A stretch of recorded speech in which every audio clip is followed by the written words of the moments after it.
주보 뒷면 참고하시고요. 레위기 1장에서 7장입니다. 3년 성경 일독 레위기 1장에서 7장까지입니다. 자, 출애굽기 우리는 지난주에 다 보았는데요. 하나님께서 이스라엘 백성을 왜 출애굽시키는 겁니까? 출애굽시킨 이유가 뭐지요? 하나님께서 그들과 함께 살려고 출애굽시키잖아요. 출애굽시키는 이유가 하나님께서 함께 살려고, 물론 아브라함과 이삭과 야곱에게 약속하신 그 약속이 이루어지는데, 그 약속 이룸의 실체는 어린 양의 피로 구원하는 백성들 안에 하나님이 살려고, 하나님의 자기 처소 만들려고 출애굽을 시키는 거죠. 그러니까 출애굽하는 것 자체가 얼마나 놀라운 계시인지 몰라요. 그러니까 출애굽할 때 어떻게 밥을 먹으라 했어요? 서서 허리에 띠를 띠고 지판을 짚고 급하게 먹으라. 왜요? 곧 떠나야 되니까. 그러니까 우리가 이 세상에서 밥을 먹을 때, 우리 이 세상 밥을 먹을 때, 밥을 먹을 때마다 그 생각해야 안 되겠어요? 그래서 밥 먹을 때마다 우리는 무슨 생각해야 돼요? 출애굽을 생각하면서 식사해 보세요. 우리 딸이 왔다 갔는데 아버지 엄마 밥 억수로 빨리 먹는데요. 너무 빨리 먹어요. 자기 뭐 절반 먹는 거 다 먹어버렸대요. 날마다 출애굽 아닙니까? 그래서 아침에 오면서 그랬어요. 야, 허리띠 띠라. 오늘 자기는 12시 50분 차니까 빨리 가야 되니까, 그죠? 12시 50분 차 끊어놨다 그래서 가방 사라. 신발 신어라. 급하게 먹어라. 출애굽이라는 것 자체가 어린이의 피를 바르고 그들을 구원해내셔서 하나님의 자기 처소로 삼기 위함. 그래서 하나님께서 같이 살려고 불러내세요. 살려고, 함께 살려고. 근데 문제는 인간은 죄인이고 하나님은 거룩하세요. 거룩의 속성상 죄인은 어떻게 해요? 거룩에를 가까이 가면 불에 태워 죽는 거예요. 불의 속성이 있잖아요. 용광로 불이 몇 도예요? 뭐 1000도, 2000도 올라가잖아요. 그럼 불의 속성상 우리는 불 가까이 가면 어떻게 돼요? 타 죽잖아요. 불이 나쁜 거예요. 불이 나쁜 거예요. 뭐 얼마나 불이 좋아요. 그래서 신들이 불을 안 주려고, 그리스 신화에서 불을 안 주려고, 불은 신만 가지고 있는 속성이에요. 신의 속성이에요. 근데 누가 불을 훔쳐다 줬어요? 프로메테우스. 맞지요? 불을 훔쳐왔다고 그거 제우스가 벌 주잖아요. 그러니까 불의 속성이라는 것은 정화예요. 불의 속성이 정화. 더러운 것을 태우고 불순물을 제거하고, 불은 굉장히 유익하고 좋은 거예요. 그러니까 불의 속성상 더러운 것이 가면 태워지는 거잖아요. 그러면 여호와를 불로 표현하거든요. 거룩한 불로 표현한다고. 그럼 거룩한 그 하나님의 속성상 죄인이 함께 불에 태워 죽으니까, 이 거룩한 하나님과 함께 살려면 죄인이 반드시 뭐가 일어나야 돼요? 속죄가 일어나야 돼요. 속죄가 일어나죠. 그래서 출애굽기에서 가장 많은 내용이 뭐냐면, 하나님께서 죄인들인 이스라엘 백성들하고 함께 살 공간을 마련해라. 그게 뭐예요? 성소, 성막이잖아요. 그러니까 그 설계도를 앞에 보여주고, 그 설계도 보여주는 그 40일 기간에 뭐가 일어나요? 금송아지 생기잖아요. 인간은 그렇게 죄인이죠. 그래서 돌판이 깨지고 두 번째 돌판지에 만들어 오면서 엄청난, 그러니까 출애굽기의 가장 큰 내용은 이제 성막의 설계도와 그 기구들, 그 다음에 성막을 실제로 만드는 것. 그래서 출애굽이 끝날 때는 주께서 명령하신 대로 다 되었더라. 이제 드디어 하나님께서 이스라엘 백성들하고 함께 모여 살 수 있는 공간이 마련된 거예요. 그걸 회막, 만날 회자를 써서 회막, 거룩하다고 성막. 하나님과 이스라엘이 함께 살 수 있는, 이게 이제 출애굽기에서 이제 보여주었고요. 그런데 레위기는 뭐냐? 그러면 그렇게 성막을 만들고 기구들을 만들고 제사장들을 위임해서 이제는 실제로 제사 지내는 법들이 레위기에서 나와요. 그러니까 레위기인들, 레위의 제사법이 굉장히 많이 나오니까 이제 레위기로 하는데요. 그래서 레위기를 통하여 이제 속죄의 제사가 어떻게 드려지는지를 쭉 설명하고 있어요. 그래서 오늘 1장부터 7장까지 나오는 그 제사들을 쭉 살펴보려고 합니다. 자, 그러면 레위기에서는 제사를 어떻게 드리느냐라고 하면, 전체를 말씀드리면 간단히 넘어갈 수 있으니까요. 우리가 지금 구약시대라 그럽시다. 구약시대 같으면 번제를 드릴 때에 뭐 제사장이 잘못했을 때는 송아지를 한번 해서 봐요. 큰 죄니까요. 회중 전체를 죄를 지으면 또 송아지 한 마리 잡아야 돼요. 그러면 제사장 한 사람하고 회중 전체가 1대1이 되는 거잖아요. 그리고 회중 중에 여러분들 중에 이제 한 명이 이렇게 죄를 지었다면 뭐 순염소나 순양 한 마리 잡는 거예요. 또 가난하면 뭐 비둘기 해도 되고 소재를 드려도 되는데요. 이 구약식으로가 제사를 드린다면 오늘 여러분들 올 때에 평민이라고 생각하면 뭘 한 마리 끌고 와야 돼요? 양 한 마리 끌고 왔습니까? 예, 아니면 뭐 염소라도 끌고 왔어요? 끌고 오면 그걸 이제 제사장이 이제 잡는 게 아니에요. 누가 잡아요? 끌고 온 사람이 잡아요. 여러분 이제 끌고 왔다면 여러분들이 그 짐승의 머리에 손을 올려요. 그럼 제사장이 이제 기도해 주겠죠. 하나님, 이 사람의 죄를 이 염소에게 이 양에게 증가시킵니다. 기도해요. 그러면 섬세로 끌고 온 사람이 자기 죄를 덮어 씌운 그 짐승을 어떻게 해요? 칼로 목을 빡 칩니다. 이거요, 끔찍하잖아요. 죄가 그렇게 무서운 거예요. 내 죄를 대신 짊어진 양이나 뭐 염소, 소를 그냥 목을 쳐서 자기가 잡아야 돼요. 그럼 자기가 양을 잡잖아요. 자기가 양을 잡죠. 내 죄를 증가시켜서 죄 없는 양이 짊어지는데 그 양을 내가 때려잡는다고요. 이게 오늘 오전 말씀에 스가랴서 말씀에 은총과 강구하는 영을 부어주시면 그 찌른 자를 보고, 그죠? 그 찌른 자를 보고. 그럼 십자가에 예수님 얘기를 구약성경에 다 하고 있잖아요. 그러면 그를 누가 죽였다는 거예요? 내가 죽여야 되는 거예요. 내가 예수 죽인 자가 되는 거예요. 양을 잡았을 때에 내 죄를 양에 덮어 있어서 양을 잡듯이 내가 예수를 찔러 죽였다는 거예요. 내가 안 찔러 죽였으면 주님과 나와 상관이 없는 자가 돼요. 내가 예수 죽인 자로 드러나야 돼요. 그래야 뭐가 열린다고요? 죄와 더러움을 씻는 셈이 열려지는 거죠. 어저께 그 창원극동 방송 이사장이더라고요. 이사장이 새로 오신 모양이에요. 전에 이사장은 아닌 것 같고 한번 2, 3년 된 것 같아요. 그분이 이제 카톡을 보냈는데 그 토요일 1시쯤 문자가 왔어요. 토요일 12시부터 10시 반까지 제 설교가 나가잖아요. 그 설교 듣고 목사님, 예수님을 만난다는 것은 내가 예수를 죽이거나 아니면 내가 예수님께 죽는 거에 대해서 선명하게 복음 전해 주셔서 감사합니다고 문자가 왔더라고요. 그래서 제가 이랬거든요. 우리 딸하고 집사람이 있는데, 야, 창원극동 방송 이사장이야. 복음 듣고 인사했다 이러니까 뭐든지 아세요? 인사했겠지. 왜요? 우리가 한 달에 100만 원이나 성경을 보내잖아요. 대부분 방송 설교 나가면 돈 받고 하는 줄 아는데 돈 주고 합니다, 우리. 그래서 진짜 예수를 만난다, 예수를 믿는다 이 말은요, 주인이 바뀌는 사건이거든요. 우리는 내가 주인이잖아요. 그러니까 내가 주인인데 예수님이 와서 뭐라고 한다고요? 내가 너의 주인이야 하고 하니까 우리가 뭐래요? 무엇이라 네가 뭔데 확 밀어버렸자 말이에요. 밀었는데 죽어버렸대요. 창을 찔러 죽인 거랑 똑같아요. 그러니까 지금 구약의 제사는 그거예요. 내 죄를 대신 덜머시고 내가 안수한다고요. 머리 위에 내가 안수해요. 제사장이 기도해줘요. 하나님 이 사람이 죄를 이 사람이 넣는 거예요. 그럼 이 사람이 양을 잡아서 피를 흘릴 때예요. 그 피가 어디로 튀겠어요? 우리에게로 튀겠죠. 그리고 그거 껍질 벗겨내야 돼요. 껍질 벗겨내고 각을 떠야 돼요. 그러니까 목초각을 하기 때문에 이건 잘해요.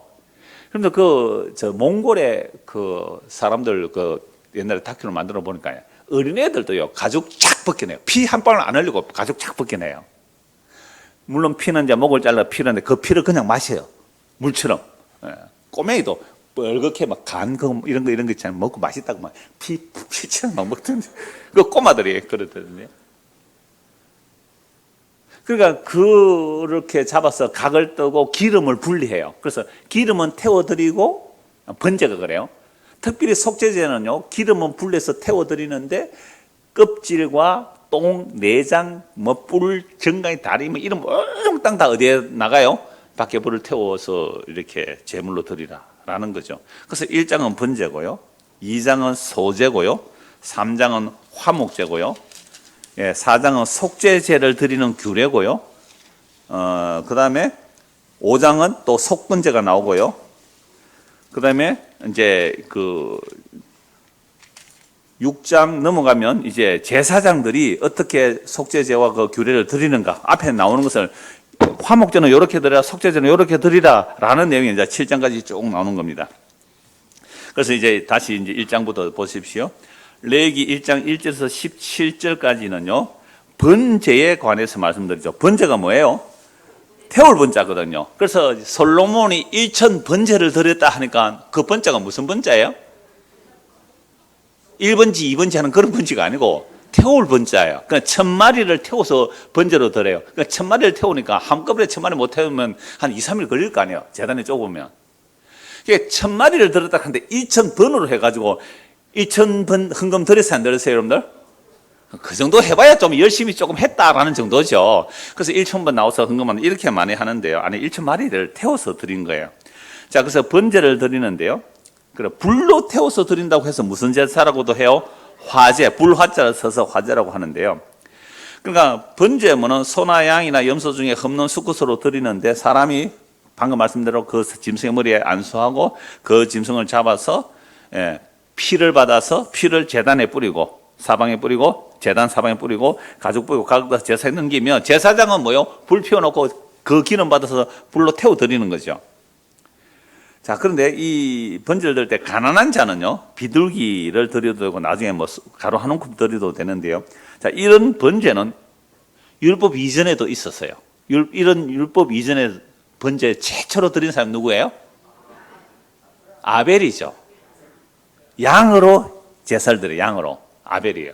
그 다음에 두 번째는요 노아죠. 홍수 이후에 홍수의 짐승으로 제물 드리잖아요. 그러니까 율법 이전에 이미 뭐가 있어요? 불로 태워 드리는 제사가 있었다고요. 그러니까 아브라함도 물론 제사 드리잖아요. 그러니까 벌써 아벨에게서도 있고요. 노아에게서 볼 수 있고 아브라함, 이삭, 야곱에서 볼 수 있는데요. 그러니까 이런 번제에 대한 제사가 율법에서는 규정화되고 아주 정리를 해두는 거죠. 자, 그래서 여호와께 제사로 드리는데 이런 번제의 향기가 하나님을 뭐라고 해요? 하나님께 뭐가 된다고요? 향기로 냄새래요. 구절 한번 보세요. 그 내장과 정에 물어 씻을 것 제사한 그 전부를 제단에서 불살라 번제로 드릴지니 이는 화제, 불로 태우는 제사인데 번제, 화제 같은 말이죠. 여호와께 뭐라고요? 향기로운 냄새라 그래요. 아니 어떻게 하나님이 짐승의 기름을 태우는 그 냄새가 향기롭다. 이게 무슨 말일까요? 여러분, 우리 4층 화장실에 그 낮에 있으면 저녁 때, 이러면 잘 몰라요. 저녁 때 있으면요. 1층에 그 고깃집에서 고기 태우는 냄새가 올라와요. 옥상까지 뿜 올리는데 고기 타는 냄새가 나요. 하나님이 고기를 좋아하시나? 기름 태우는 것을 왜 좋아하실까? 이렇게 생각할 수 있는데요. 여러분, 기름이라는 단어 자체가, 성에서 기름이라는 단어 자체가 항상 메시아와 연결돼요. 기름 부음 받은 자가 메시아잖아요. 헬라어로는 그리스도고. 기름 부었다라는 것은 기름 부음 받은 자의 희생, 기름 부음 받은 자의 태워짐, 기름 받은 자의 죽음, 그걸 하나님 뭐 하신다고요? 기뻐하신다 이거지. 하나님께서 뭐 고기 드시겠어요? 성에서만 하나님이 고기를 드시기는 아니라는 거예요. 그러니까 기름을 태워지는 것은 메시아의 희생을 하나님께서 받아주신다. 이렇게 해석해야 되는 거죠. 그래서 하나님께 희생 제물이 태워져서 냄새를 향기롭다 하신 것은 속죄가 일어나기 때문에요. 속죄가. 그리고 그 속죄 받은 사람끼리 나누는 사랑도요. 우리가 연보를 한다, 이웃을 나눈다. 이것도 하나님이 받으시는 향기로운 제물이다라고 빌립보서 4장 8절에서 말씀하고 있습니다. 여하튼 번제는 그 정도로 보시고요. 그 다음에 소제. 그러니까 소자는 힐소자. 가루를 빻으면 곱게 빻으면 무슨 나와요? 희죠. 밀가루도 곱게 빻아내면 뭐예요? 희죠. 그래서 소제는 힐소자를 써서 가루 제사인데요. 곡식 가루를 불에 또 태우더래요. 소제는 한 움큼만 취하고요. 나머지는 뭐 해요? 유향으로 태우는 제사 한 움큼도 나머지 곡식 가루는 제사장들의 음식이 돼요. 그리고 화덕에 구운 떡으로 소제 예물을 드릴 수 있고, 이것은 처음 익은 곡식 가루로 누룩과 꿀을 넣어요? 넣지 않아요. 뭐는 넣어야 돼요? 소금을 넣어야 되죠. 그럼 누룩과 꿀을 넣으면 뭐가 되는 거죠? 발효가 되죠. 발효가 돼요. 그러니까 변질을 안 되게 하는, 제물은 변질이 안 돼야 돼요. 그래서 기름과 소금만 치게 하는 거죠. 그래서 소금을 넣어라. 이걸 그래서 소금 언약이라고 말해요. 13절 보십시오. 레위기 2장 13절. 내 모든 소제물, 가루로 드리는 제물에는 소금을 치라. 내 하나님의 언약의 소금을 네 소제에 빼지 못할지니 네 모든 예물에 소금을 드릴지라. 그러니까 꿀 또는 누룩을 넣으면 발효가 되니까 그거 넣지 말고 하나님께 드리는 떡은 소금만 쳐라. 기름에 번철해서 구울 때는 기름을 해야 되겠죠. 그렇게 해서 소금 언약이라고 말하는데요. 이건 이제 민수기 18장 19절에도 나오고 한 곳 찾아보죠. 역대하 13장 5절 한번 찾아보실래요? 역대하 13장 5절. 원고에는 제가 이 성경을 다 찾아 놓았으니까 여러분 나중에 참고하실 때 보시면 됩니다. 13장 5절.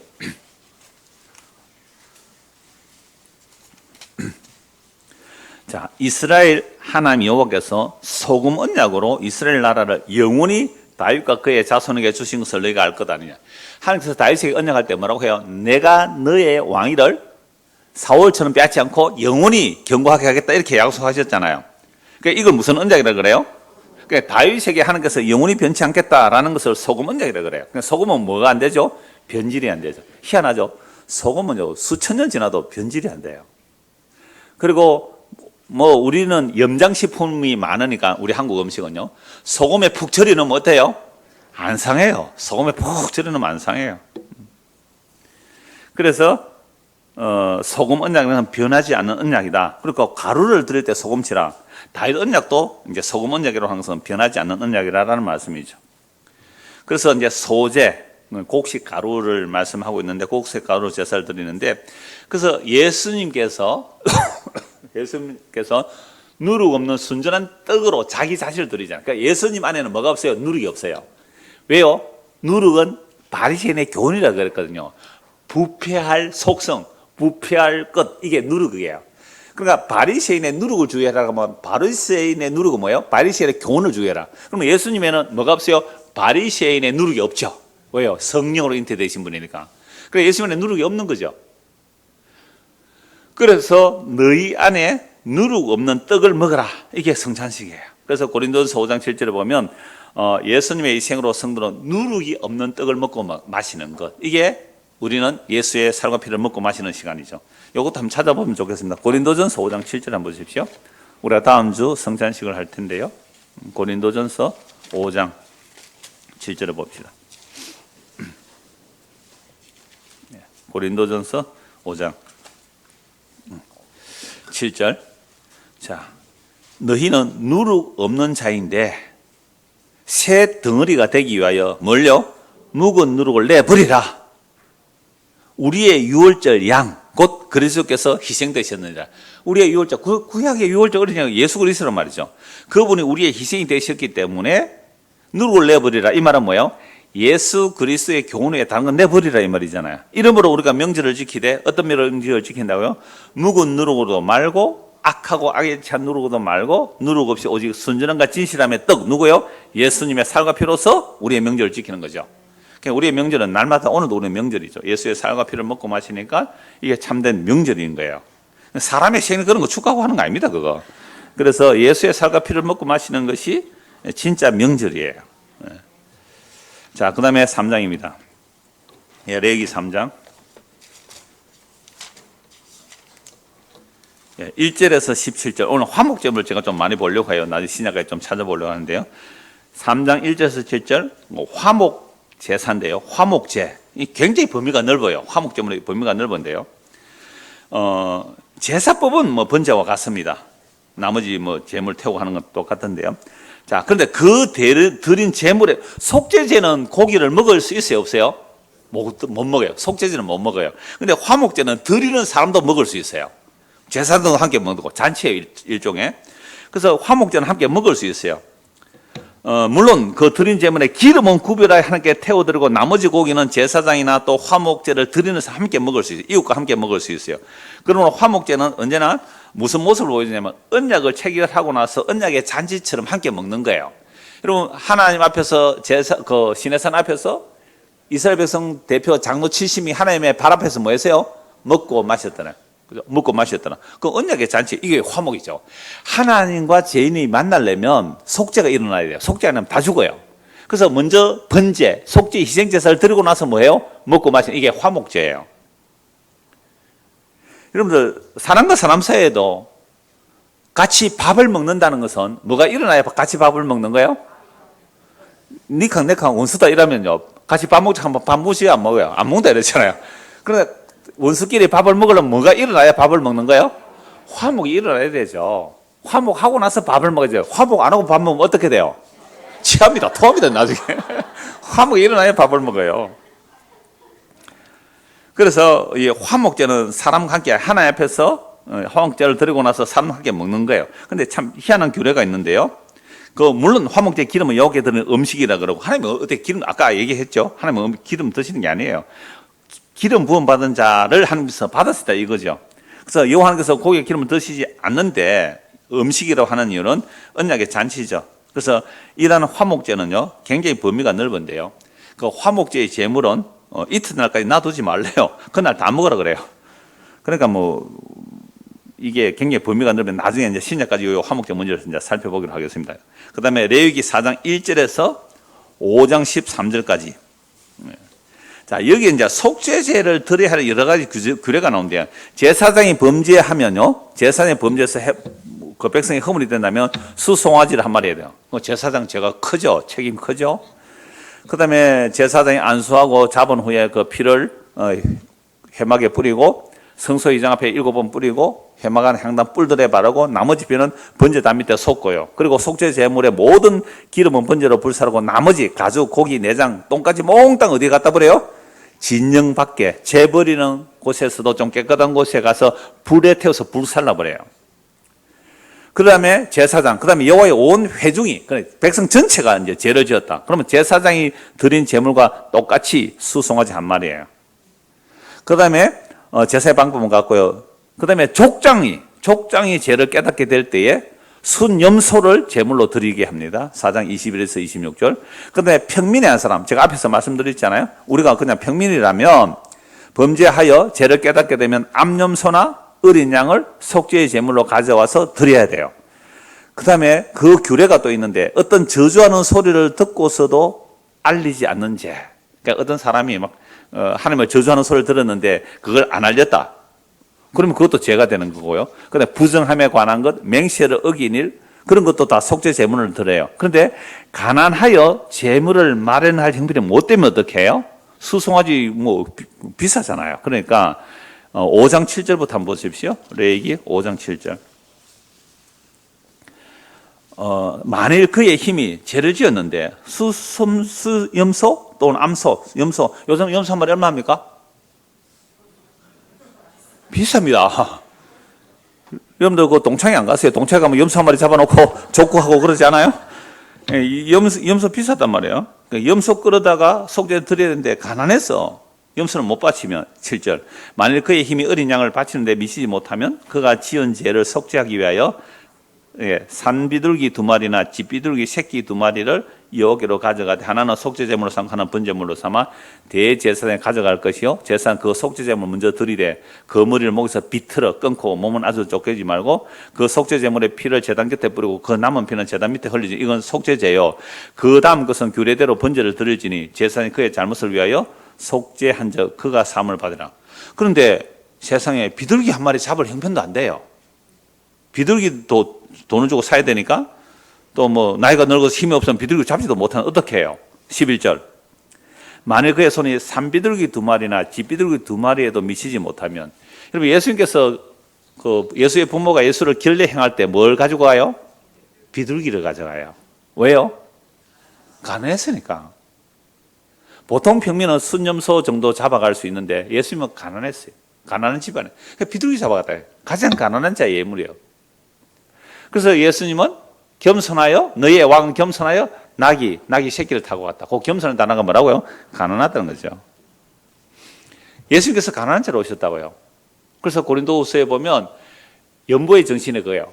예수님은 모든 것이 다 가진 부유하신 분이나 왜 가난해지셨다고요? 그 부요, 그 생명의 부요함을 우리에게 나누어 주시기 위하여 가난해지셨어요.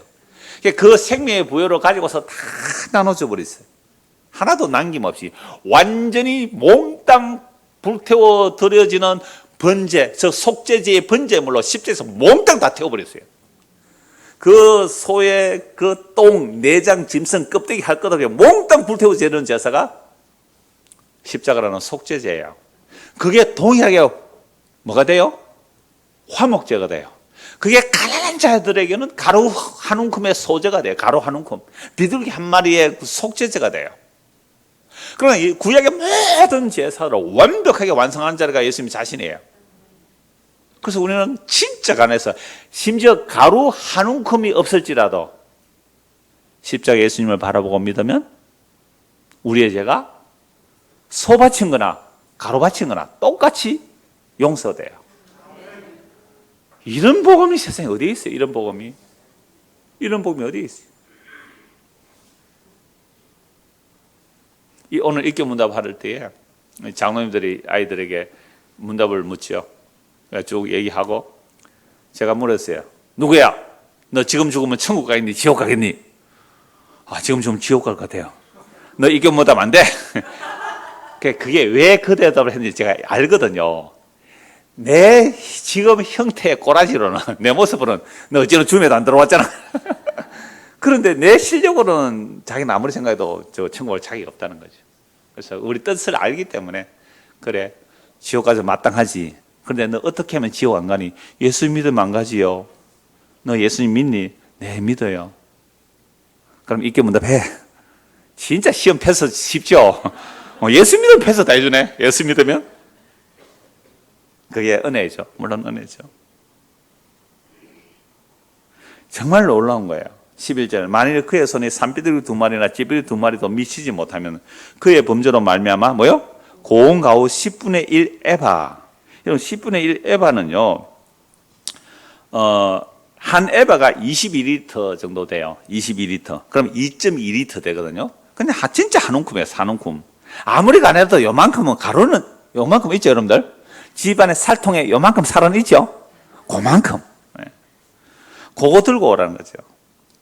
그래서 그 비둘기도 안 되면 그 가루, 고운 가루 10분의 에바를 예물로 가져다가 속죄 대물로 드리되. 보세요. 피 없어도. 가루 하는 것부터 뭐가 돼요? 속죄. 피 흘림이 없어는 사람이 없다 그러잖아요. 세상에 가난해서 비둘기 한 마리 피 흘릴 가난하면 가루 하는 건 피 없잖아요. 그 가루 하는 것부터 속죄가 됩니다. 그래서 제가 말씀드렸잖아요. 십자가는 무슨 제사라고요? 속죄제와 번제와 화목제와 소제가 다 돼요. 그러니까 아무리 진짜 가루 한 움큼이 없을 지경이라도 그 십자가 예수를 믿으면 우리의 죄가 다요? 속죄됩니다. 어떻게요? 단번에 영원히. 이 속죄는 우리의 영혼의 거듭남이에요. 우리 영혼의 살아남이거든요. 이 속죄는 완벽해요. 이렇게 거듭난 영혼은 사탄은 손도 못 대요. 이렇게 거듭난 영혼은 이미 하늘에 앉혀놓았어요. 사탄이 손을 못 대요. 그런데 그 아이가, 우리 학생이 나 지금 죽으면 지옥 것 같아 하는 것은 뭐예요? 그게 우리의 육신이에요. 우리 육신이 생각합니다. 우리 육신은 죽을 때까지 끊임없이 그런 갈등이 일어날 거예요. 그럴 때 우리는 하나님의 약속의 말씀을 믿으라고 하는 거잖아요. 그 육신의 죄는 나오게 돼 있어요. 죽을 때. 그래서 죽는 순간 완성입니다. 죽는 순간 완성이 되니까 그때까지는 나올지라도 그럴 때마다 우리는 뭘 바라보요? 십자가에서 다루 예수를 바라보는 거잖아요. 자, 그래서 속죄를 드리되 이는 속죄제 이제 그 위에 기름 붓지 말며 유향을 놓지 말고 그것을 제사장으로 가져갈 것이요 제사는 그것을 기념물로 한 움큼 가져다가 제단 위에 여호와의 화제물 위에서 부사를 지니 이는 속죄제. 그러니까 화제물 번제 드리는 그 위에다가 가루 한 움큼만 올렸는데 뭐라고요? 속죄제라. 속죄제라. 제사장이 그가 이 중에서 하나를 범하여 얻은 허물을 위하여 속죄한 적 그가 사함을 받으리라. 그 나머지 소재물 같이 제사장에 돌리지라. 그 한 움큼에 한 움큼 드리고 또 나머지 이제 제사장의 음식으로 돌리라 이렇게 말하고 있죠.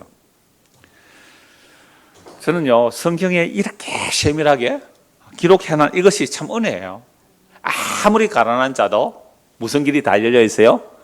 속죄의 길이 다 열려 있어요. 아무리 가난해도 속죄의 길이 다 열려 있다고요.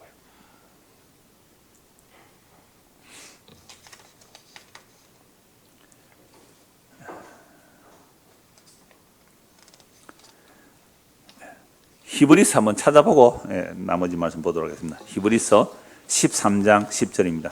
히브리서 13장 10절.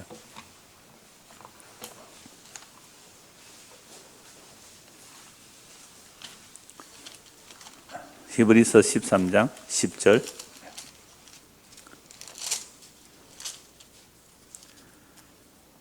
우리에게 제단이 있는데, 장막에서 섬기는 자들은 그 제단에서 먹을 거나니 없나니. 이게 구약의 속죄제를 드릴 때 말이에요. 속죄제 제물은 제사장이 못 먹습니다. 이는 죄를 위한 짐승의 피는 대제사장이 가지고 성소에 들어가고 그 피를 뿌리죠. 그 육체, 그 짐승의 육체, 고기는 뭐요? 영문 밖에서 불사하면 깨끗한 곳에 가서 어떻게 해요? 불을 태우라 그랬잖아요. 이게 속죄제예요. 이게 번제고요, 속죄제예요. 그러므로 예수도 자기 피로서 백성을 거룩하게 하려고 성문 밖에서 고난을 받으셨느니라. 이게 뭐예요? 십자가 지고 예루살렘 성문 밖에서 십자가 지심으로 속죄제를 드리신 거죠.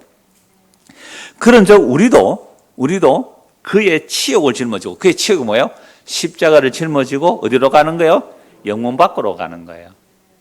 여러분, 영문 밖으로 가는 길을 사람들은 원치 않죠. 여러분, 옛날에 서울에 가면 서울에서 사대문 안에 사는 사람이 부자예요? 사대문 밖에 사는 사람이 부자예요? 그러니까 어디로 가고 싶어요, 날마다? 사대문 안으로 들어가고 싶죠. 사대문 안으로 들어가고 싶다고요.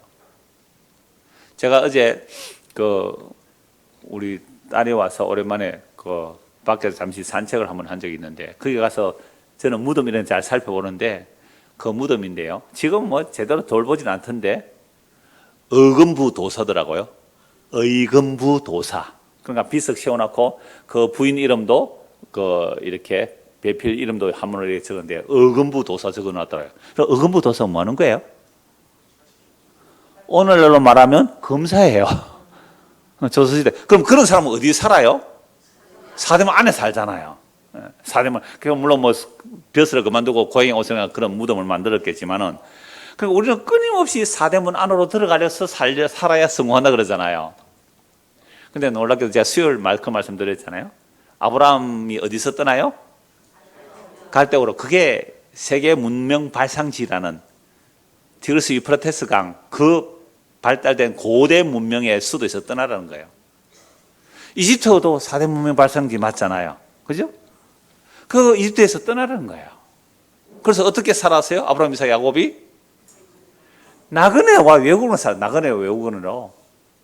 그러니까 오늘날 예수를 믿는다는 것은 영문 밖으로 나가야 돼요. 자, 이제 다음 달부터 창원시 밖에 나가서 예배합시다. 텐트 치고요. 텐트 치고. 괜히 도시에 오니까 보세요. 예배당에 왔다가 차 대놨더만 주사비 막 벌금 막 날라고 21만 원 막 끊어지고 이렇잖아요. 그러니까 아예 영문 밖에 한번 텐트 안 치고 있으면 되잖아요. 영문 밖에. 그래서 예수 믿는 자들이 어떤 삶을 살지를 구약에서 보여주고 신약 히브리서 말씀하고 있잖아요. 그래서 왜 영문 밖으로 나가자는 거죠. 14절 보세요. 우리가 여기에는 뭐가 없고요? 영원 도성이었고. 여러분, 바벨론 멸망당했습니다. 요한계시록 18장 바벨론 무너졌다 큰 성 바벨, 이 세상 전체 무너진 거예요. 믿음의 눈을 보세요. 믿음의 눈을 보시라고요. 100년 뒤에 이 건물이 있을까요, 없을까요? 무너진 거예요. 100년 뒤에 이 건물이 있을 수 없잖아요. 무너졌다 큰 성 바벨. 그러니까 우리는 뭘 준비하면서 살아야 돼요? 엑소더스, 별세를, 날마다 별세는 별세. 그걸 가지고 사는 게 믿음의 사람들이잖아요.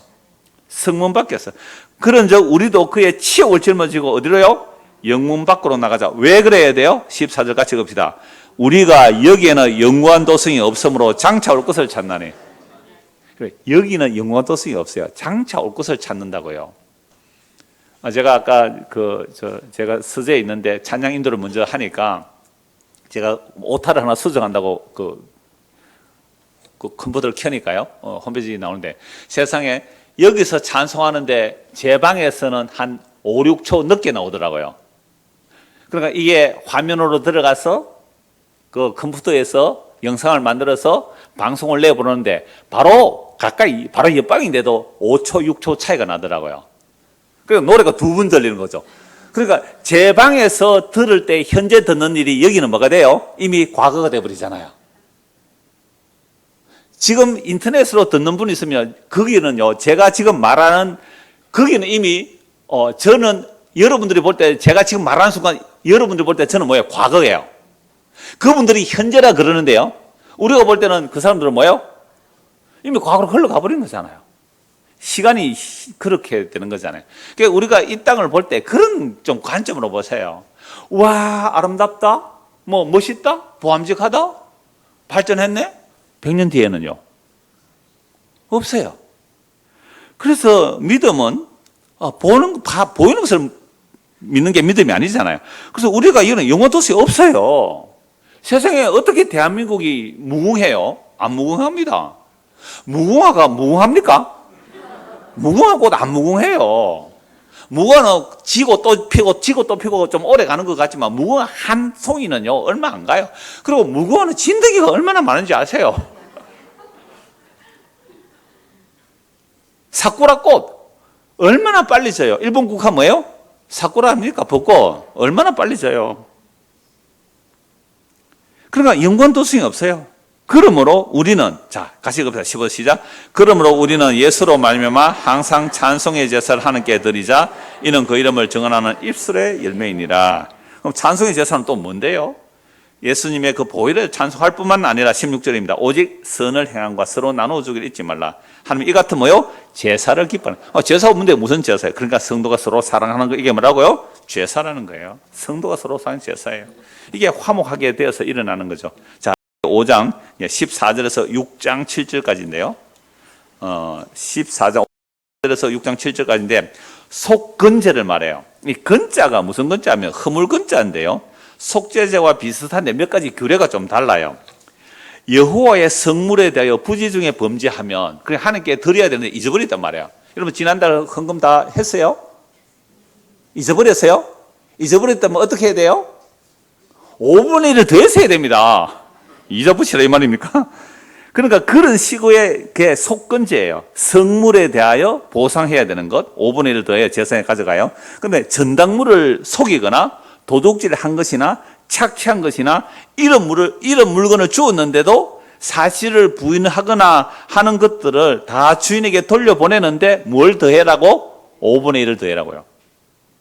돌려보내라. 그러니까 그렇게 하면서 속건 제물인 순양을 제사에 끌고 가서 속죄하면 그 허물이 사함을 받는다.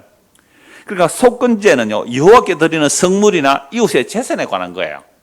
그 속죄제는 하나님과 우리 사이의 죄를 더 깊게 다룬다면 속건제, 허물제는 뭐요? 하나님께 드리는 제물이나 성물이나 이웃의 재산에 관한 것, 허물이죠.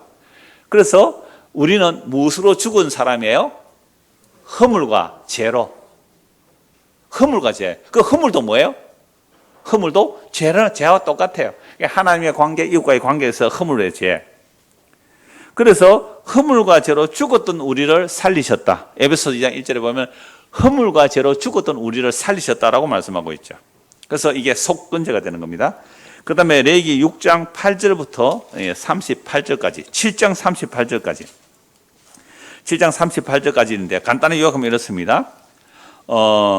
번제를 어떻게 드려요? 그 앞에서는 이렇게 드려라. 소제, 속죄, 화목제, 번제, 속건제, 소제 이렇게 드리라 하고서는 그 제사장이 어떻게 드려야 될지를 말해요. 제사장이 하는 방법. 제사장이 드려야 하는 방법. 그러니까 이제 6장 8절부터 나오는데요. 한 달락만 읽어볼게요. 자, 그러니까 이제 제사장이 어떻게 제사를 드려야 될까? 8절. 여호와께서 모세에게 말씀하여 이르시되 아론과 그의 자손에게 명령하여 이르라. 번제의 규례는 이러하니라. 번제물은 아침까지 제단 위에 있는 석쇠 위에 두고 제단의 불이 그 위에서 꺼지지 않게 할 것이요. 요거 누가 알아야 돼요? 제사장과 레위인들이 잘 알고 요대로 해라 이 말이죠. 그냥 속죄 드리라 번제 드리면 어떻게 할지 모르잖아요. 그냥 불태워요. 고기는 어떻게 해요? 똥은 어떻게 해요? 가죽은 어떻게 해요? 그 구체적으로 이렇게 하는 방법을 알려주는 거죠. 제사장은 세마포 긴 옷을 입고 세마포 속바지로 하체를 가리고 이 앞에서 다 말씀드렸어요. 땀나지 않는 옷이어야 되고 하체를 가려야 되고요. 제단 위에서 불태운 번제의 재를 가져다가 제단 곁에 두고 그 옷을 벗고 다른 옷을 입고 그 재를 진영 바깥 정결한 곳으로 가져갈 것이요. 제단 위에 불은 항상 피워 꺼지지 않게 할지니 제사장은 아침마다 나무를 그 위에서 태우고 번제물을 그 위에 버려놓고 화목제의 기름을 그 위에서 불사르며 불은 끊임없이 제단 위에 피워 꺼지지 않게 할지니라. 이게 이제 제사장의 규례를 말씀하고 있는 거죠. 번제의 규례고요. 그 다음에 소제. 가루로 드리는 그 소제, 구체적으로 요 기름을 어떻게 하고, 누르고 넣지 말고, 향은 어떻게 하고, 그 내용들이 이제 제사장들이 알아서 그렇게 해야 될 소제 규례가 6장 14절에서 23절이고요. 그 다음에 속죄제의 규례가 6장 24절에서 30절이고요. 속건제의 규례가 7장 1절에서 10절이고요. 화목제의 규례가 7장 11절부터 38절입니다. 그런데 지금 오늘 레위기 1장에서 7장까지 읽은 중에 가장 범위가 넓고 많은 내용이 무슨 죄라고요? 화목제. 그래서 화목제에 대해서 오늘 살펴보고 이걸 마무리하려고 합니다. 로마서 3장 23절을 보십시오. 로마서 3장 23절.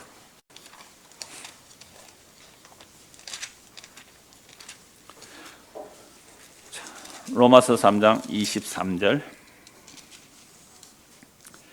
모든 사람이 죄를 범하였음에 하나님의 영광에 이르지 못하더니, 하나님의 영광의 속성상 죄인은 어떻게 돼요? 하나님의 영광 앞에 나오면 죄인은 불태워져 죽어야 돼요. 모든 사람이 죄를 하나님의 영광에 이를 수가 없어요.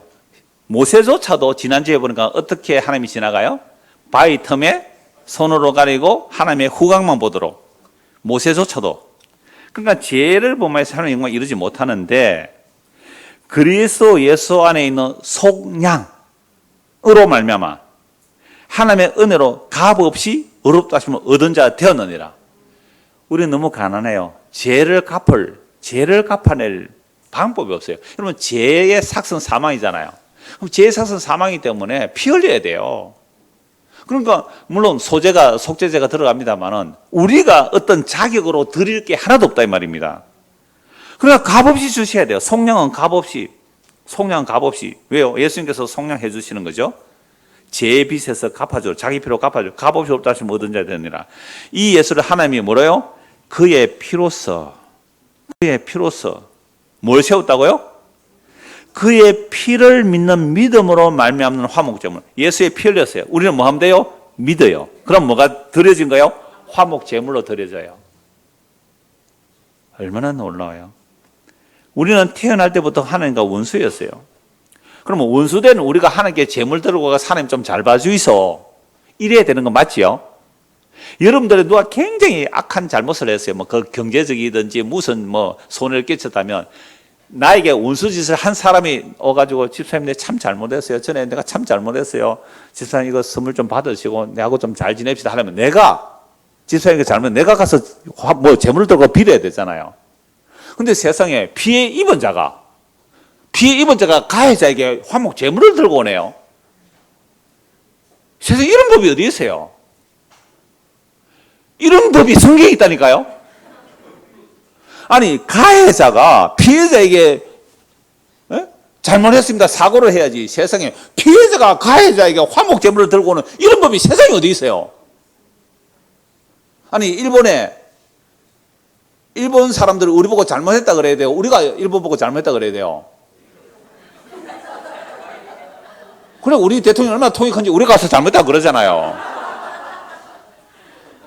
그렇게 폭넓게 받아들이세요, 여러분들. 화나죠, 그러니까. 보세요. 복음은 화가 나는 거예요. 복음 화나는 얘기예요. 아니, 가해자가 사과를 해야지, 어떻게 피해자가 가해자한테 화목제물을 들고 가느냐 말이에요. 대통령이 예수 믿으면 딱 되겠는데, 그죠? 세상에 없는 법이에요. 피해자가 가해자에게 찾아와서 화목 제물을 들고 오네. 이거 받아. 그러면 너 나와 화해가 일어나. 나 안 해요. 나 절대 안 해요. 어떻게 내가 가해자인데 내가 어떻게 피해자한테 내가 화목 제물을 받아? 나 안 받아요. 이게 뭐예요? 자존심이에요. 이게 인간 속에 있는 사탄이 심어준 알량한 자존심이에요. 그래서 나 예수 안 믿겠다고 나오는 거죠. 굉장히 똑똑해 보이죠? 잘나 보이죠? 마귀한테 속아서 그래요. 정말 놀라워요. 보세요, 다시요. 이 예수를 하나님이 그의 피로써 믿음으로 말하는 화목제물을 세워주셨어요. 이는 하나님께서 우리에 대해서 어떻게 해요? 길이 참으시는 중에, 오늘까지 참고 계십니다. 지금 여기 회개할 자가 있어서 그래요. 그게 자기입니다. 자기인데요. 길이 참으시는 중에 전에 지은 죄를 간과 넘어가심으로 자기의 의로우심을 나타내라 하심이라. 곧 이때에 자기의 의로우심을 나타내서 자기도 의로우시면 또 예수 믿는 자를 의롭다 하려 하심이라. 얼마나 놀라운 거예요. 그런 적 자랑할 데가 어디 있느냐? 없다. 무슨 법이냐? 그런 법이 어디 있냐? 그랬잖아요. 아니, 가해자가 피해자에게 사죄를 하는 게 아니라 피해자가 가해자에게 화목제물을 들고 와요. 이게 무슨 그런 법이 어디 있느냐? 여기 있잖아요. 무슨 법으로냐? 행위로냐? 아니라 뭐요? 오직 믿음의 법으로. 그러므로 사람이 의롭다 하심을 얻는 것은 율법의 행위에 있는 것이 있지 않고 믿음으로 되는 줄 우리가 인정하노라. 그러니까 유대인이나 이방이나 믿음으로 의롭다는 받는 것은요, 하나님 편에서 뭘 가져가요? 화목 제물을 가지고 오세요. 놀라운 은혜죠. 그래서 우리가 그걸 믿으면 하는가 뭐가 일어나요? 화목이 일어나요. 화목이. 로마서 5장을 한번 보실까요? 로마서 5장. 이거 우리 어제 주일학교 중고등부 했는데요. 자, 5장 1절부터 볼게요. 그러므로 우리가 믿음으로 뭘 받아요? 의롭다 하심을 받았기 때문에 우리 주 예수 그리스도를 말미암아 하나님과 화평을 누리자. 화평을 누리자. 또한 그로 말미암아 우리가 믿음으로써 있는 이 은혜의 들어감을 얻었으며 하나님의 영광을 바라보고 뭐예요? 즐거워하는 거죠. 하나님의 영광을 바라보고. 다만 이뿐 아니라 우리가 환난 중에도 즐거워하나니 환난은 인내를 연단을 소망을 이룬 줄 압니다. 소망이 우리를 부끄럽게 하지 아니하면 우리에게 주신 성령으로 말미암아 우리 하나님의 사랑이 우리의 마음에 부원받아야 돼. 그럼 우리가 예수를 믿으면 우리 안에 뭘 주신다고요? 성령을 주시죠. 그럼 성령은 뭘 알게 하신다고요? 하나님의 사랑이 우리 마음에 부어진 것을 알게 해요. 그럼 성령이 임하면 우리의 죄가 뭔지를 책망해 주거든요. 의가 뭔지 책망해 주고 심판이 뭔지 책망해 줘요. 그래서 죄에 대하라 하면 예수를 믿지 않는 것이 죄인 줄 아는 거예요. 오늘 우리 학습 문답할 때에 장로님 한 분이 그랬어요. 내가 예수 믿지 않을 때 죄라는 것은 내가 세상에서 잘못하면 죄인 줄 알았다. 그러니까 살인, 간음 이런 것은 더 큰 죄인 줄 알았는데 예수를 믿고 나서 내가 알았던 것은 예수를 믿지 않는 게 죄인 줄 알았다. 네, 그 얘기를 하셨는데요. 그러니까 예수를 믿는 성령이 많은데 성령이 많으면 내 죄가 뭔지를 알게 해요. 내 죄가 뭔지 알게 되니까 이제 예수를 믿는 거잖아요. 그러면 성령이 임해서 알게 되는 하나님의 사랑이 뭘까요? 성령이 임하여 알게 된 하나님의 사랑이 뭘까요? 십자가예요. 십자가가 하나님이 우리를 향한 사랑의 확정입니다. 그래서 5절 보세요. 소망이 우리를 부끄럽게 하지 아니하면 우리에게 주신 성령으로 말미암아 하나님의 사랑 우리 마음에 부어졌는데 우리가 아직 연약할 때에 약속대로 그리스도께서 경건하지 않은 자를 위해서 죽으셨도다. 의인을 위해서 죽는 자가 쉽지 않고 선을 위하여 용감히 죽는 자가 혹 있거나 세상에서 가끔 그런 일이 있을 수 있어요. 그러나 우리가 아직 뭐 되어 있을 때에 죄인 되어 있을 때에 그리스도께서 우리를 위하여 죽으심으로 하나님께서 우리에 대한 자기의 사랑을 확정하셨느니라. 예수 믿으면 성령이 우리 마음에 와서 도장을 꼭 찍어줘요. 이게 아까 뭐라 그랬어요? 인침. 성령이 오시면 우리 마음에 도장 찍은 게 뭐예요? 라고 질문했어요. 그건요, 하나님의 사랑의 확정인 그 십자가의 사랑을 알고 믿게 돼요. 이게 성령이만 증거예요. 성령이 임해야만 이 법을 받아들여요. 무슨 라고 배척했던 그 법이 생명의 성령의 법이거든요. 이 생명의 성령의 법은 성령이 우리 안에 임해야 이걸 믿게 되는 거예요. 확정하죠. 그러면 이제 우리가 그의 피로 말미암아 의롭다 하심을 받았기 때문에 더욱 그로 말미암아 진노하시면서 구원을 받을 것이에요. 1절 같이 읽읍시다. 곧 우리가 원수 되었을 때에 그의 아들의 죽으심으로 말미암아 하나님과 화목하게 되었은즉 화목하게 된 자로서는 더욱 그의 살아나심으로 말미암아 구원을 받을 것이라. 보세요. 가해자가 화목제물을 들고 간 게 아니라 피해자가 화목제물을 들고 오는 그런 법이 어디 있느냐고요. 그런데 그런 법이 있어요. 무슨 법이라고요? 생명의 성령의 법이라고 있어요. 생명을 주는 법은 성령이 우리 안에 오시면 너는 무슨 짓을 해도 너는 가해자야. 세상에 자기가 예수를 죽인 가해자라고 생각 안 하면요, 예수님한테 미안한 줄 몰라요. 여러분, 일본이 왜 아직도 철저한 사과를 안 하는지 아세요? 자기들이 가해자로 생각 안 해요. 저 미개한 조선민족에 개명하게 해줬다, 눈뜨게 해줬다라는 자부심을 갖고 있기 때문에 사과를 안 해요. 일본 사람들은. 대동아 공영, 제가 몇 년 전에 일본 갔을 때 대동아 공영 70주년 기념식을 하던데요, 일본은 아직도 대동아 공영을 꿈꾸고 있어요. 한때 여러분 청일 전쟁에서 누가 이겼어요? 일본. 러일 전쟁에서 누가 이겨요? 그 꿈을 못 버리고 있어요. 아직도 저 미개한 대한민국 저 미개한 자들. 그러니까 이토 히로부미가 평화를 얘기한 것은요, 선진 문물과 선진 의식을 가진 자가 미개한 자들의 문명을 개화시켜 줬다. 이게 이토 히로부미가 철저하게 대한민국의 문화를 말살시키면서 그들의 선진된 문물을 심어주기 위해서 온갖 작전을 다 펼치는 거예요. 그래서 안중근의 그 자녀들을요, 그 이토 히로부미에게 사죄하는 그 제사 지내러 가서 대대적으로 언론 플레이를 한다고요. 그러니까 이 일본 사람들은요, 2차 대전을 일으킨 데 대해서 사죄를 안 하는 이유가 뭘까요? 저 부산 대한민국을 문명을 개혁해 해줬다. 근데 그 말을 진짜 받아들이는 인간들이 있거든요, 대한민국에. 아니요, 대한민국은요, 유구한 역사를 자랑하고요, 세계 문명사에서 대한민국 같은 문명을 이룬 나라가 없어요. 한글을 만든 나라 세상에 어디 있어요? 자기 나라 언어를 스스로 만드는 나라가. 우리나라의 문명과 문화는 자랑할 만한 것들이에요. 침략 안 했잖아요. 그런데 이 양반들이 자기들은 가해자이기, 자기들은 문명을 선도해준 은혜를 베푼 나라라고 생각해요. 그러니까 자기들은 사과를 안 하죠. 그런데 독일은요, 가해자라고 철저히 인식해요. 2차 대전을 일으킨 가해자라서 철저히 인식하기 때문에 지금도 독일의 수상들은요, 유대인들을 그 홀로코스트 그 무덤에 가서 뭐예요? 무릎을 꿇고 사죄한다고요. 각 나라마다 가서 독일의 수상들은요, 진짜 뭘 알아요? 자기들이 가해자라는 사실을 알아요. 일본 이놈들은요, 몰라요. 그런데 몇 사람은 알더라고요. 대다수는 모르고 가해자는 몰라요. 그러니까 우리가 예수님 앞에 나올 때 내가 예수를 죽인 뭐라고요? 가해자임을 알아야 돼요. 내가 예수 죽인 가해자임을 안다는 것은 이건 인간의 법으로 안 되고 성령이 와야 되거든요. 그 성령이 오면 제가 예수를 안 믿고 죽인 죄, 이 가해자임을 알 때에 비로소 그 피해자가 우리에게 제시한 그 화목제물을 보고 이건 나는 받을 자격도 없는데 정말 하나님의 은혜입니다라고 그 십자가의 공로를 받아들여요. 근데 우리가 왜 십자가가 시큰둥해요? 그럼 십자가의 이 복음이 왜 시큰둥해요? 예? 왜 시큰둥하냐고요?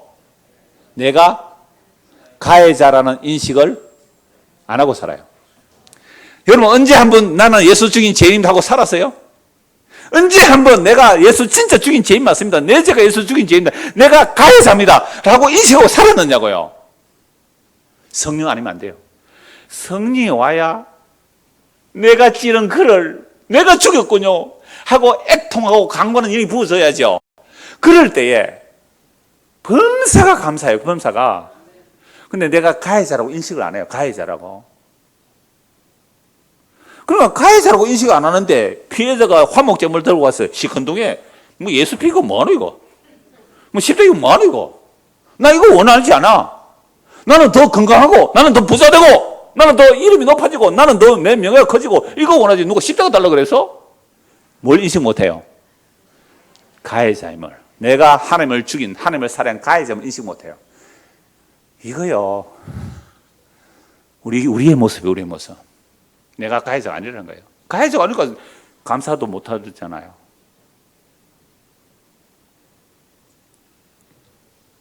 너무너무 놀랍죠. 그래서 다시 10절 보세요. 우리가 원수되어 있을 때에, 가해자란 말이에요. 가해자. 원수잖아요. 천천지 원수. 하나님의 아들을 죽여버린 가해자잖아요. 근데 그 아들이 우리가 죽였는데 그 아들의 죽으심을 하나님은 뭘로 세워놨다고요? 하나님의 화목 제물로 세워놨네요. 그 화목해 된 자로서는 더욱 그가 부활하심으로 인하여 이제 구원을 받는데요. 11절 같이 읽읍니다. 그뿐 아니라 이제 우리로 화목하게 하신 우리 주 예수 그리스도로 말미암아 하나님 안에서 또한 즐거워하느니라. 그러니까 교회 안에서 뭐 해야 돼요? 즐거워하는 거예요. 왜 즐거워해야 돼요? 너도 가해자구나. 너도 가해자고 나도 가해자구나. 그런데 피해자가 우리에게 자기 자신을 온전히 화목제물로 주셨구나. 너도 이 떡 먹니? 나도 이 떡 먹어. 너도 이 피 마시니? 나도 이 피 마셔. 그럼 우리는 화목제물 때문에 살아났네? 감사합니다. 이게 성찬식이에요. 날마다 성찬식 가야죠, 우리는. 단 한 번도 우리는, 교회 안에서 일어나는 문제들도 그래요. 전부 피해자만 있어요. 제가 지금까지 들어왔을 때 여러분들이 제가 23년 동안 늘푸른교회 담임 목사가 있으면서 여러분들이 들어온 이야기들은 전부 다 나는 피해자입니다라는 말만 들어왔지, 목사님 저는 정말 가해자입니다, 내가 잘못했다 한 인간 한 명도 없어요. 한 명도 목사님 내가 잘못했어요, 내가 가해자입니다, 내가 그 사람 괴롭혔습니다, 내가 이렇게 저렇게 잘못했습니다, 내가 가해자입니다 한 사람이 한 명도 없다니까요. 전부 피해자예요. 전부 피해자예요.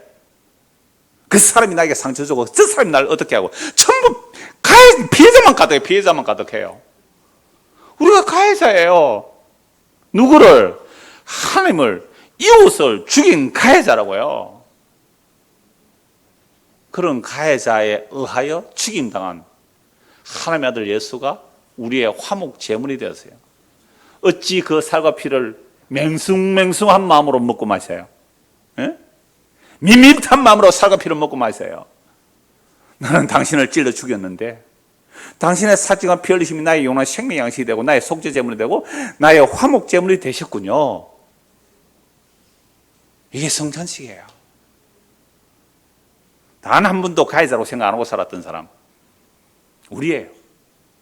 그러나 평소 23년 대가 여러분들의 이야기를 들을 때 이런 화나면 전화 오잖아요. 목사한테 어떤 집사가 어떻게 했다고 전화 오잖아요. 근데 지가 피해자라는 거예요. 가해자로 한 사람이 진짜 제 기억에 한 명도 없어요. 내가 가해자라고 한 사람이 한 명도 없다고요. 그럼 우리 예수 믿는 거 맞아요? 우리 예수 믿는 거 맞아요? 23년 동안 한 명도 목사님 제가 정말 잘못했거든요. 그 사람이 그렇게 된 건 내 죄 때문에 그렇습니다. 내가 정말 죽을 죄인입니다. 내가 가해자입니다. 라고 한 사람이 한 명도 없었다는 거예요. 그러니까 우리 진짜 예수 믿는 거 맞아요? 전부 피해자만 있어요. 그래서 이 복음이 안 기쁜 거예요. 그러나 내가 정말 가해인 줄 안다면, 이 목사가 얼마나 가해를 한 자인 줄 안다면, 여러분이 가해한 자인 줄 안다면 붙들 게 복음밖에 없어요. 이 화목제물 외에는 소망이 없어요.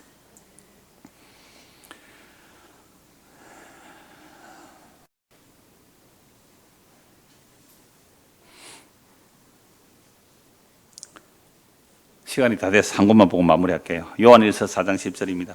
요한일서 4장 10절. 원고 있으니까 찾아서 읽어서 여러분들이 은혜를 받기 바랍니다. 요한일서 4장 10절 한번 볼게요.